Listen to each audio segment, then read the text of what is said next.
Bienvenidos al repaso de la lección del canal En Defensa de la Fe, porque la verdad de Dios siempre prevalece. El pueblo del Señor la guarda en su corazón, la escudriña y la predica con poder. Comparte este video con tus hermanos y con tus amigos. Bienvenido.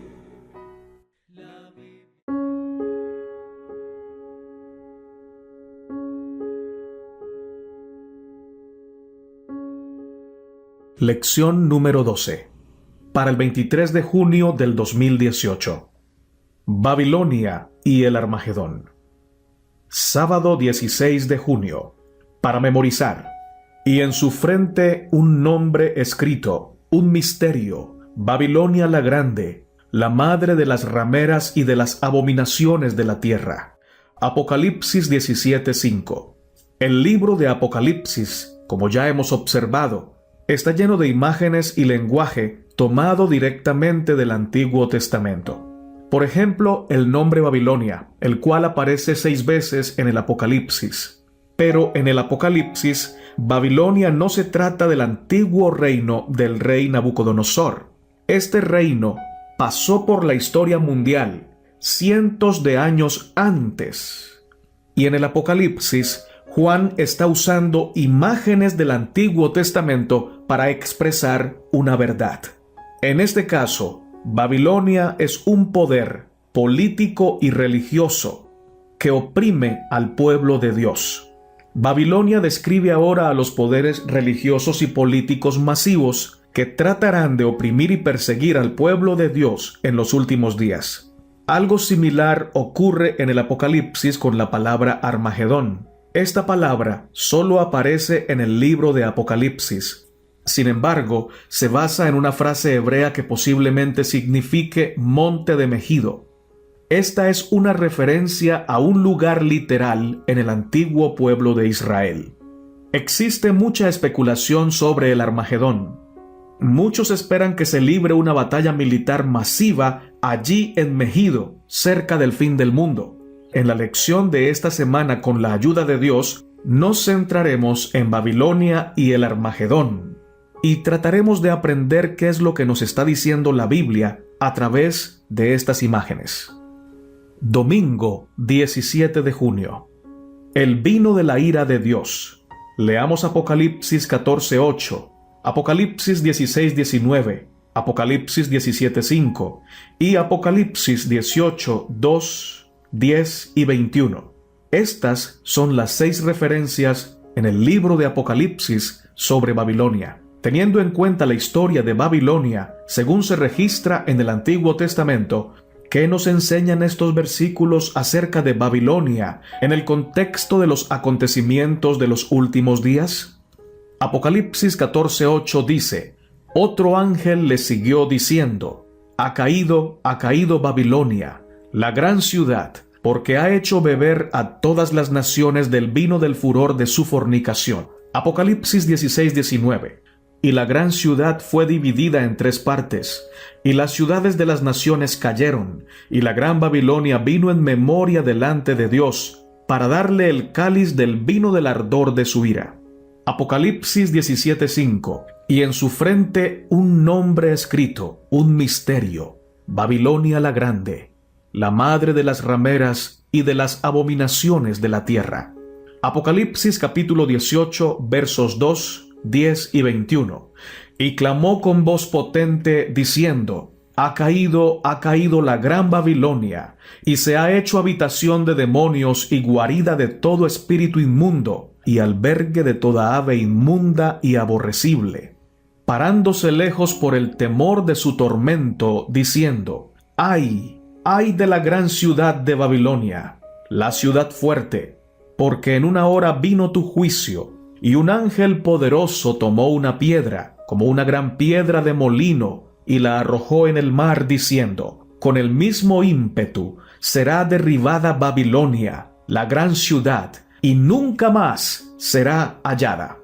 Se ha dicho que la Biblia es una historia de 2 ciudades, Jerusalén y Babilonia.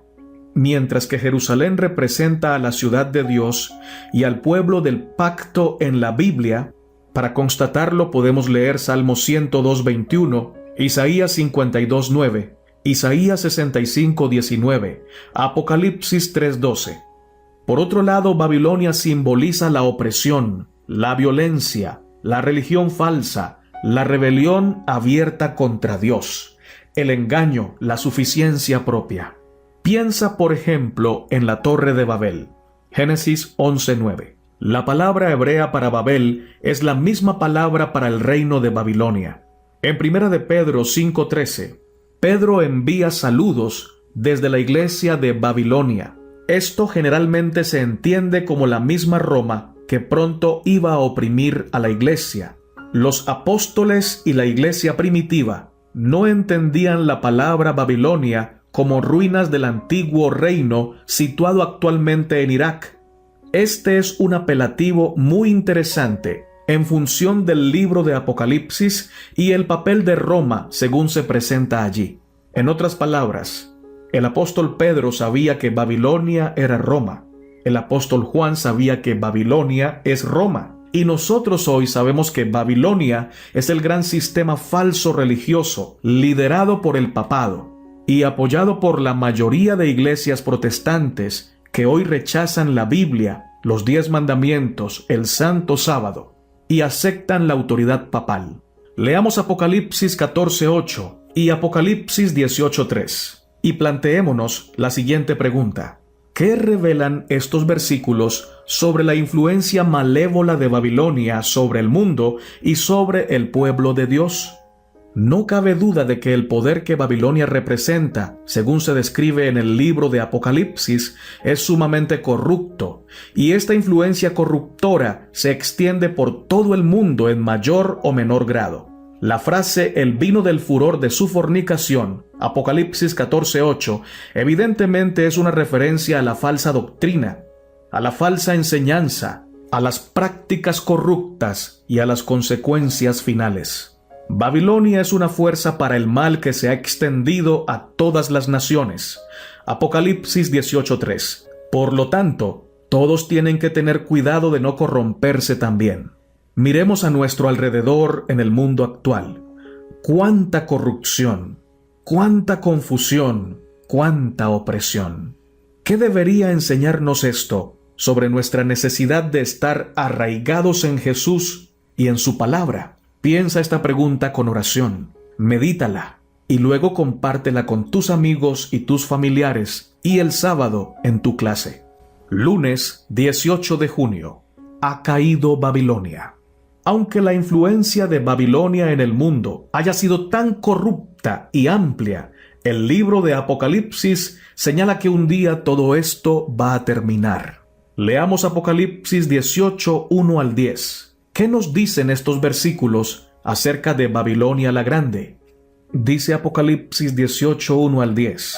Después de esto vi a otro ángel descender del cielo con gran poder, y la tierra fue alumbrada con su gloria.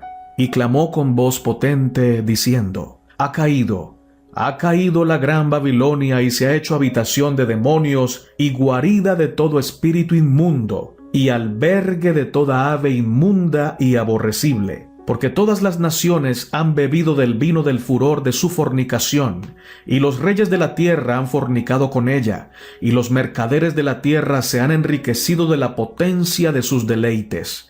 Y oí otra voz del cielo que decía: salid de ella, pueblo mío, para que no seáis partícipes de sus pecados, ni recibáis parte de sus plagas. Porque sus pecados han llegado hasta el cielo, y Dios se ha acordado de sus maldades. Dadle a ella como ella os ha dado, y pagadle doble según sus obras. En el cáliz en que ella preparó la bebida, preparadle a ella el doble. Cuanto ella se ha glorificado y ha vivido en deleites, tanto dadle de tormento y llanto, porque dice en su corazón: yo estoy sentada como reina, y no soy viuda, y no veré llanto, por lo cual en un solo día vendrán sus plagas, muerte, llanto y hambre, y será quemada con fuego, porque poderoso es Dios el Señor que la juzga. Y los reyes de la tierra que han fornicado con ella, y con ella han vivido en deleites, llorarán y harán lamentación sobre ella, cuando vean el humo de su incendio, parándose lejos por el temor de su tormento, diciendo: ¡ay, ay de la gran Babilonia, la ciudad fuerte, porque en una hora vino tu juicio! El mensaje del segundo ángel sobre la caída de Babilonia se repite aquí en Apocalipsis 18:2. Es una expresión de cuán corrupta ha llegado a ser esta ciudad.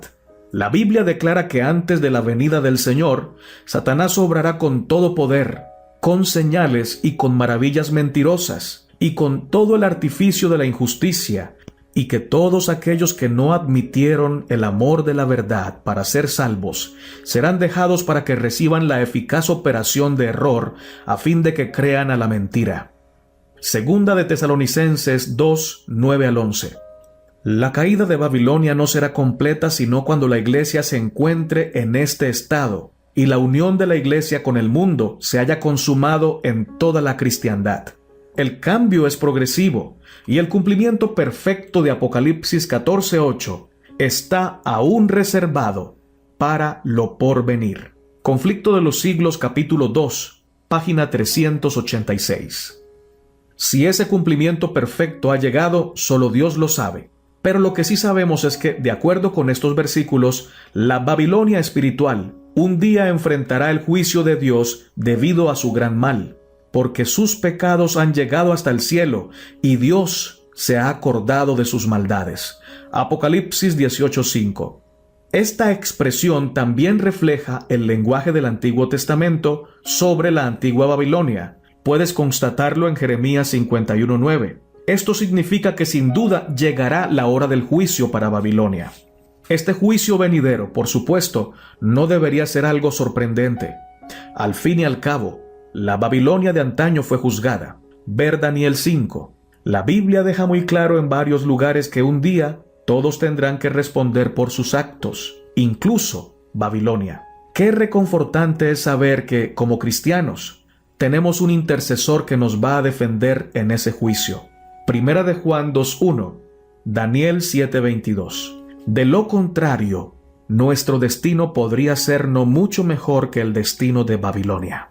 ¿Qué consuelo te da la promesa de que toda la injusticia e inequidad que parecen quedar impunes ahora, algún día en el juicio enfrentarán la retribución final de Dios? Martes 19 de junio. El Armagedón. Aunque la mayoría, incluyendo a muchos cristianos, no sabe demasiado sobre el libro de Apocalipsis, una imagen o palabra del Apocalipsis se ha hecho muy popular. Armagedón. Ver Apocalipsis 16:16. Incluso en la cultura secular, la palabra ha llegado a representar una lucha final en la que el destino de la tierra pende de un hilo.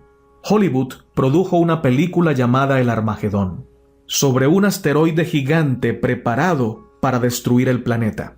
En cierta medida, la idea del fin del mundo también está en la mente del mundo secular.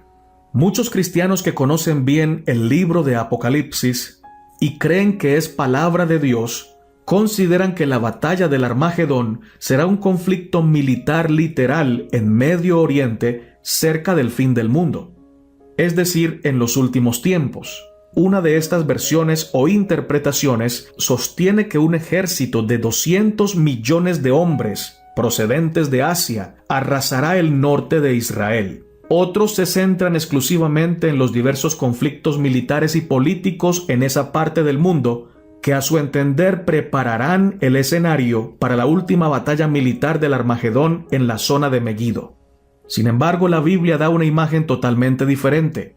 La Biblia presenta el Armagedón como el punto culminante, no entre las naciones en guerra, sino entre los dos bandos del conflicto cósmico. Es una lucha religiosa, no económica ni política, por más que hayan muchos factores económicos y políticos en juego. Es decir, la batalla final, el Armagedón, será librada entre las fuerzas del bien y las fuerzas del mal. Leamos Apocalipsis 16, 12 al 16. Únicamente con estos versículos, ¿qué podemos aprender del Armagedón? Apocalipsis 16, 12 al 16 nos dice: El sexto ángel derramó su copa sobre el gran río Éufrates. y el agua de éste se secó, para que estuviese preparado el camino a los reyes de Oriente. Y vi salir de la boca del dragón y de la boca de la bestia y de la boca del falso profeta 3 espíritus inmundos a manera de ranas, pues son espíritus de demonios que hacen señales y van a los reyes de la tierra en todo el mundo para reunirlos a la batalla de aquel gran día del Dios Todopoderoso. He aquí yo vengo como ladrón. Bienaventurado el que vela y guarda sus ropas, para que no ande desnudo y vean su vergüenza. Y los reunió en el lugar que en hebreo se llama Armagedón. En primer lugar, observemos cuán simbólico es el lenguaje de estos pasajes. Espíritus como de ranas que salen de la boca del dragón, de la boca del falso profeta y de la boca de la bestia. Estas son referencias a los poderes de Apocalipsis 13. El falso profeta aquí debe referirse a la bestia que sale de la tierra, en Apocalipsis 13:11. El gran conflicto también se hace evidente cuando los espíritus de demonios salen a la batalla de aquel gran día del Dios Todopoderoso. Sea cual fuere la forma en la que se desarrolle el Armagedón, será un conflicto mundial entre las fuerzas de Cristo y las fuerzas de Satanás. No será una batalla local en la zona de Megido, así como tampoco la Babilonia que menciona Apocalipsis describe acontecimientos en una parte de Irak en la actualidad. De manera pues que Armagedón no es la tercera guerra mundial, ni tampoco la guerra entre un país asiático y el pueblo de Israel. No es algo que está localizado en una parte especial de Israel literal. Es más bien la lucha final entre las fuerzas del bien contra las fuerzas del mal. Leamos Apocalipsis 16:15. He aquí yo vengo como ladrón. Bienaventurado el que vela y guarda sus ropas, para que no ande desnudo y vean su vergüenza. Es fascinante que en medio de estos acontecimientos, Jesús nos anime con el mensaje del Evangelio, con la promesa de su venida y con la necesidad de cubrirnos con su justicia. ¿Cómo nos ayuda esto a entender la naturaleza espiritual de la batalla en la que estamos? Miércoles 20 de junio. El Armagedón y el Monte Carmelo, primera parte. Pero, ¿qué es esta gran batalla del Armagedón? En primer lugar, el nombre pareciera significar monte de Megido. Sin embargo, no hay ningún monte en la zona conocida como Megido, pero el Monte Carmelo se ubica en las inmediaciones, y los eruditos consideran que la frase monte de Megido es una referencia al Monte Carmelo. Más precisamente, los estudiantes de la Biblia creen que la historia de Elías y los falsos profetas de Baal en el Monte Carmelo son un símbolo, un tipo de lo que va a suceder en Apocalipsis 13. Como vimos ayer, cuando en Apocalipsis 16:13 menciona al dragón, a la bestia y al falso profeta, se remite a los sucesos de Apocalipsis 13, la falsa Trinidad, que vimos en la lección 9. Los aspectos de Apocalipsis 13 comienzan a llegar a su punto culminante en los versículos 13 y 14, cuando la segunda bestia realiza actos sobrenaturales e incluso hace descender fuego del cielo a la tierra delante de los hombres. Apocalipsis 13:13. Entonces, estos acontecimientos llevan a la confrontación directa entre Dios y Satanás, entre los que adoran al Dios verdadero y los que adoran a la imagen de la bestia. Apocalipsis 13:14. Leamos Primero de Reyes 18, 1 al 18. ¿Qué sucede en esta historia que refleja algunos de los temas que se desarrollarán en los acontecimientos finales, según vemos en el libro de Apocalipsis? Primero de Reyes capítulo 18 versos 1 al 18 nos dice: Pasados muchos días, vino palabra del Señor a Elías en el tercer año diciendo: Ve, muéstrate a Acab, y yo haré llover sobre la faz de la tierra. Fue pues Elías a mostrarse a Acab, y el hambre era grave en Samaria. Y Acab llamó a Abdías su mayordomo. Abdías era en gran manera temeroso de Jehová, porque cuando Jezabel destruía a los profetas de Jehová, Abdías tomó a 100 profetas y los escondió de 50 en 50 en cuevas, y los sustentó con pan y agua. Dijo pues Acab a Abdías: Ve por el país a todas las fuentes de aguas y a todos los arroyos, a ver si acaso hallaremos hierba, con que conservemos la vida a los caballos y a las mulas, para que no nos quedemos sin bestias. y dividieron entre sí el país para recorrerlo. Acab fue por un camino, y Abdías fue separadamente por otro. Y yendo Abdías por el camino, se encontró con Elías. Y cuando lo reconoció, se postró sobre su rostro y dijo: ¿No eres tú mi señor Elías? Y él respondió: Yo soy. Ve y di a tu amo: aquí está Elías. Pero él dijo: ¿En qué he pecado para que entregues a tu siervo en mano de Acab para que me mate? Vive el Señor tu Dios, que no ha habido nación ni reino a donde mi Señor no haya enviado a buscarte, y todos han respondido: no está aquí. Y a reinos y a naciones él ha hecho jurar que no te han hallado. Y ahora tú dices: ve y di a tu amo: aquí está Elías. Acontecerá que luego que yo me haya ido, el Espíritu de Jehová te llevará a donde yo no sepa, y al venir yo y dar las nuevas a Acab, al no hallarte, él me matará, y tu siervo teme a Jehová desde su juventud.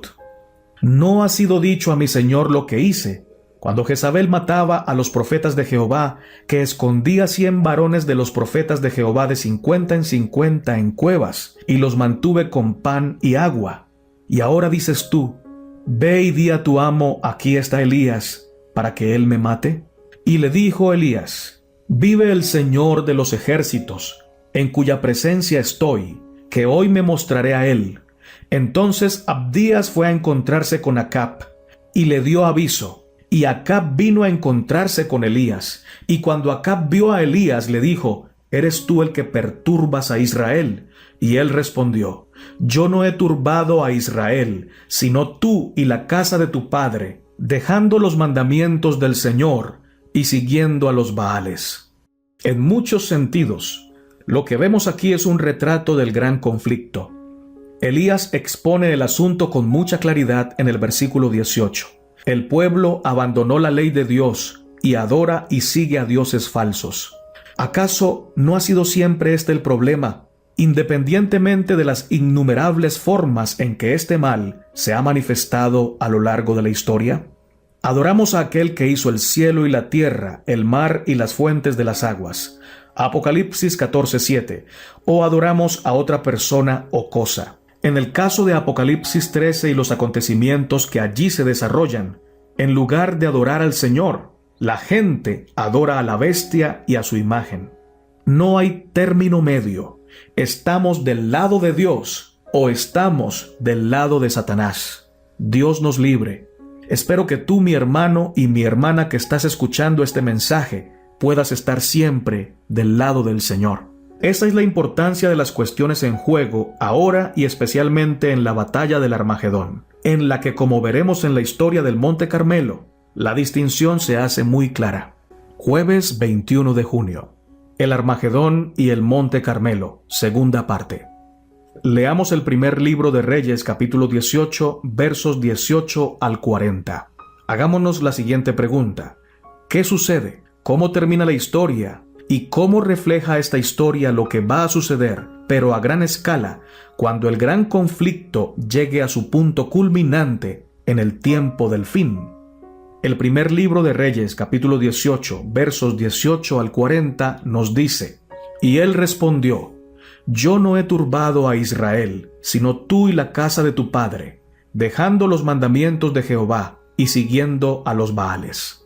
Envía pues ahora y congrégame a todo Israel en el monte Carmelo, y los 450 profetas de Baal, y los 400 profetas de Acera, que comen de la mesa de Jezabel. Entonces Acab convocó a todos los hijos de Israel y reunió a los profetas en el monte Carmelo.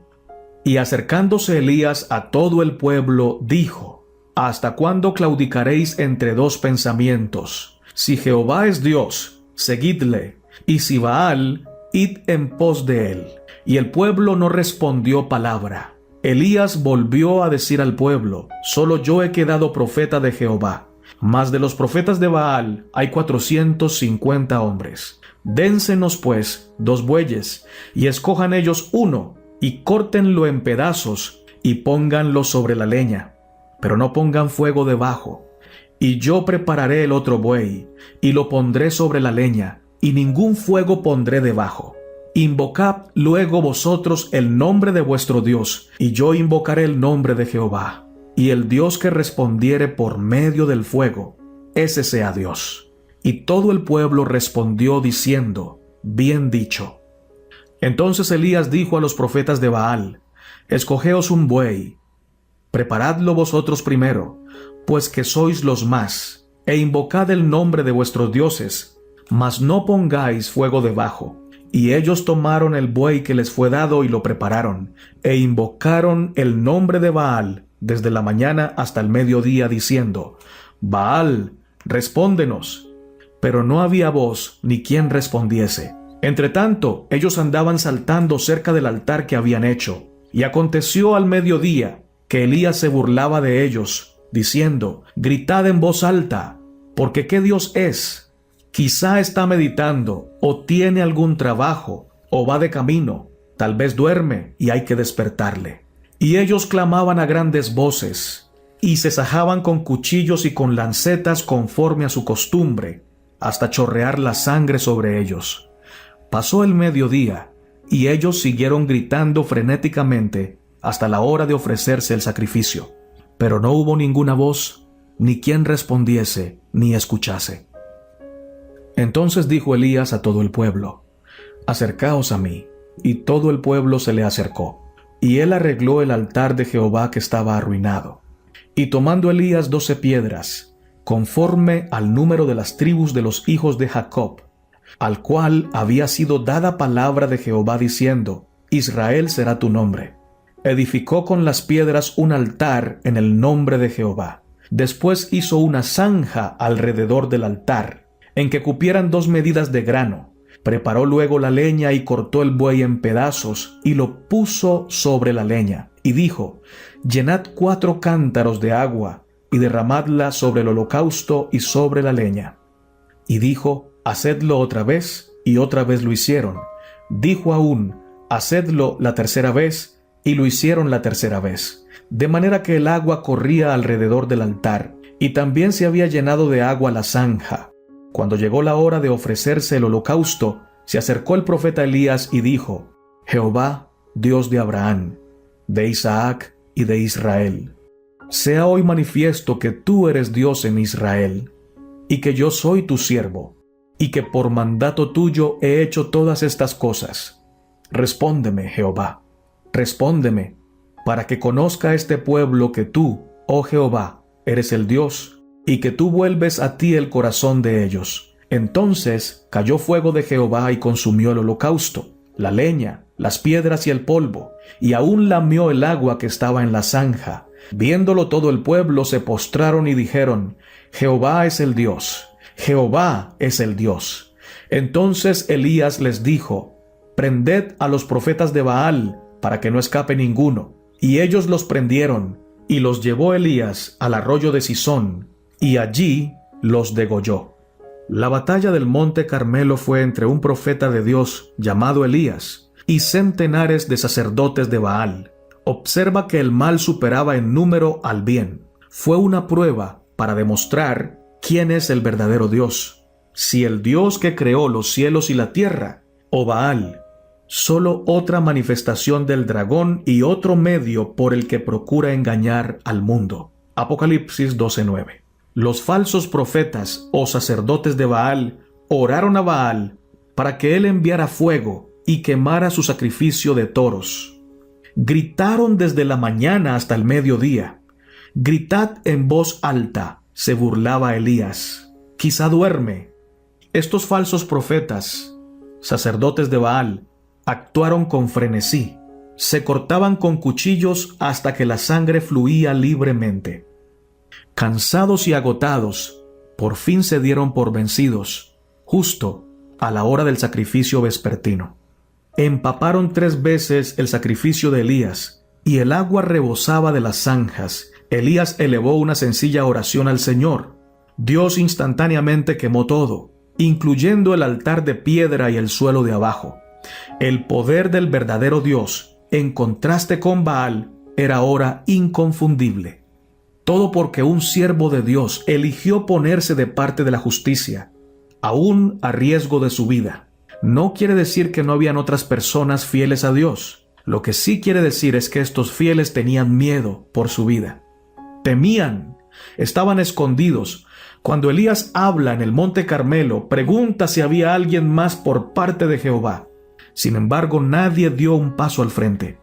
Pareciera que los 7,000 de los que habla el Señor, que no habían doblado su rodilla ni besado a Baal, no estaban en el Monte Carmelo, estaban escondidos, tenían miedo. Pero Elías, valeroso, fuerte en Cristo, fuerte en Dios, arriesgó su propia vida para batallar en el nombre del Señor, y no fue avergonzado. Con una sola persona que se consagre a Dios, Dios puede conmover el mundo. Con un solo hombre o una sola mujer que se consagre a Dios, Dios podría conmover el mundo. ¿Cuánto más si todos los hombres y las mujeres del pueblo remanente del Señor nos consagráramos a Él y no tuviéramos temor de proclamar la verdad? Cuán rápidamente se haría la obra de Dios. Leamos Apocalipsis 16:13 y Apocalipsis capítulo 19, versos 20 y 21. Comparemos estos pasajes con el destino de los falsos profetas de Baal. ¿Qué vemos aquí? Apocalipsis 16:13 nos dice: «Y vi salir de la boca del dragón, y de la boca de la bestia, y de la boca del falso profeta, 3 espíritus inmundos a manera de ranas». Apocalipsis 19, 20 al 21. «Y la bestia fue apresada, y con ella el falso profeta que había hecho delante de ella las señales con las cuales había engañado a los que recibieron la marca de la bestia y habían adorado su imagen. Estos 2 fueron lanzados vivos dentro de un lago de fuego que arde con azufre, y los demás fueron muertos con la espada que salía de la boca del que montaba el caballo, y todas las aves se saciaron de las carnes de ellos». Por más que haya cosas que desconozcamos sobre el Armagedón, al menos por ahora sabemos el resultado: la destrucción de los enemigos de Dios y la reivindicación de Dios y sus santos. Leamos 1 Corintios 15, versos 1 y 2. «Además os declaro, hermanos, el evangelio que os he predicado, el cual también recibisteis, en el cual también perseveráis, por el cual, asimismo, si retenéis la palabra que os he predicado, sois salvos, si no creísteis en vano». Aunque el contexto inmediato no es igual al del Armagedón, ¿qué quiso subrayar Pablo y por qué es tan relevante que lo recordemos? Especialmente en función de lo que nos depara el futuro. Veamos además Apocalipsis 16:15. «He aquí yo vengo como ladrón. Bienaventurado el que vela y guarda sus ropas, para que no ande desnudo y vean su vergüenza». Aquí el contexto de este pasaje es decididamente el Armagedón. ¿Qué nos dicen estos versículos en conjunto? Meditémoslo con oración y luego compartamos nuestra respuesta con otras personas. Viernes 22 de junio. Para estudiar y meditar. En varios lugares del relato de la batalla del Armagedón, las criaturas abominables y los acontecimientos espantosos pasan a un segundo plano por un momento y se vislumbran verdades más personales. Como hemos visto, una de ellas es Apocalipsis 16:15. «He aquí yo vengo como un ladrón. Bienaventurado el que vela y guarda sus ropas, para que no ande desnudo y vean su vergüenza». Este versículo, que se ubica justo en la mitad del lugar de la Biblia que efectivamente menciona el Armagedón, se hace eco de muchos pasajes del Nuevo Testamento acerca de la preparación personal para el regreso de Jesús y los acontecimientos del fin. Otro versículo de este orden es Apocalipsis 17:14. «Ellos harán guerra contra el Cordero, pero el Cordero los vencerá, porque Él es Señor de señores y Rey de reyes, y los que están con Él son llamados y elegidos y fieles». Aquí la gran guerra del fin involucra a un ejército de personas cuyo principal propósito no es destruir a los demás con armas, sino ser fieles a Dios aunque se desplomen los cielos, porque Él los ha llamado y Él los ha escogido. Este es un tipo de batalla muy diferente de las que las naciones y las operaciones insurgentes todavía libran hasta hoy. Como hemos dicho en reiteradas ocasiones, la batalla del Armagedón es una lucha por la mente. Es también una batalla por el corazón, un llamado a la sinceridad, un llamado a la sincera lealtad al Cordero que fue inmolado. Apocalipsis 5. Apocalipsis capítulo 5 versos 9, 10 y 12 y Apocalipsis 13:8. Gracias, hermano mío, por escuchar este repaso de la lección del canal Proclamando a Cristo. Nuestro gran anhelo es que el Señor bendiga tu vida, bendiga tu familia, bendiga tu iglesia, y que el pueblo de Dios en el mundo entero no tema predicar la verdad presente, no solo con la voz, sino también con su testimonio.